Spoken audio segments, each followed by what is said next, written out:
Makadawat og bayad gikan sa insurance ang mga mag-uuma og mananagat sa probinsya nga gikuhaan sa Kapitolyo og insurance policy.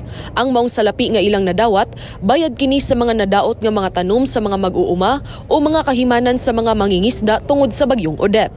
Ang Kapitolyo mismo maoy nag-enroll sa maong mga mananagat ug mga mag-uuma sa Agri-Fishery Insurance Program ubos sa Philippine Crop Insurance Corporation aron ma-insured ang ilang mga tanom ug mga kahimanan sa panagat.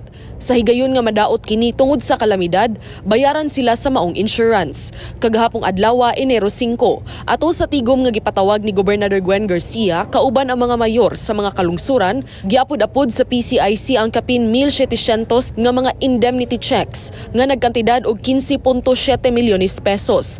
Alang kini sa mga mag-uuma ug mga mananagat sa 44 ka mga lungsod nga nakahiagom og kadaot.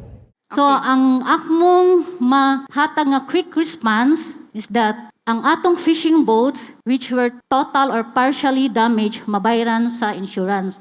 Basta lang, amo lang i-emphasize nga insured na siya. For the Region 7, only Cebu natay duha ka insurance program nga paid by the national government and the second paid by the province of Cebu.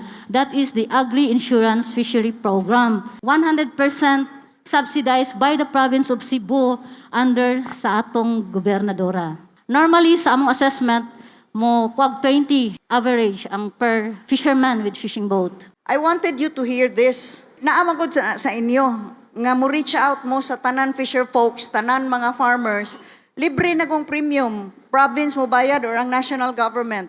Now you will see nga kung na-cover lang na, doon na gyud makulikta. How important insurance is, especially kani atong program PCIC. So I hope all of our city and municipal agriculturists will really ensure nga ang tanan unta natong mga fishing boats, ang tanan nga mga farmers nga i-organize, kani unta sila ma-covered gyud sa PCIC. Samtang ang Department of Agriculture sa rehiyon migahin og 11.9 milyones pesos aron makahatag og tig 5,000 pesos sa matag apektado nga mag-uuma nga adunay giugmad nga di moabot og 2 ka hektarya nga yuta.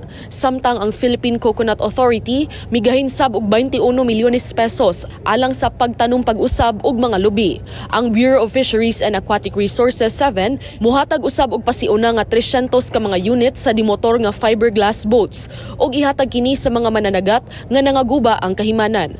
Ang Department of Social Welfare and Development mipasabot nga ang tig 5,000 pesos nga tabang pinansyal nga ilang iapod-apod alang sa kadtong mga low-income families. Mato di DSWD 7 Assistant Regional Director Shalane Marie Lucero, kuwang gayud ang pondo nga gipagawas kung ang tanang apektado ang tagaan, mao nga unahon nila ang labing pobre nga pamilya. So, unsa man ni ang 5,000?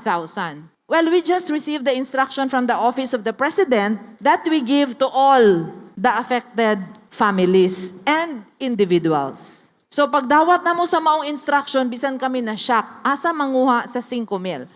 Because based on the record of Region 7, nga 975,000 families, that's equivalent to about 4 billion, only for Region 7.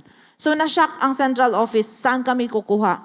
So, ang among gihimo, kung pwede na to maagrihan in Cebu, that mag-submit mo sa lista sa angay natong unahon og tabang, mo na among releasan. But we also understand that the DBM has already released a portion of the funds para sa tanang LGU for the 5,000 for the low-income families.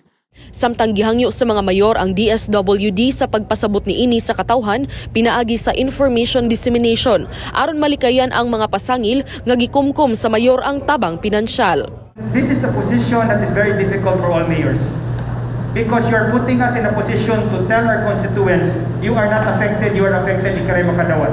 Asa naman ang ka, ingon lang diugom, sinuanan naman ko ng sitwasyon on the ground. Thank you. Paula Mendoza, Balita sa Subo.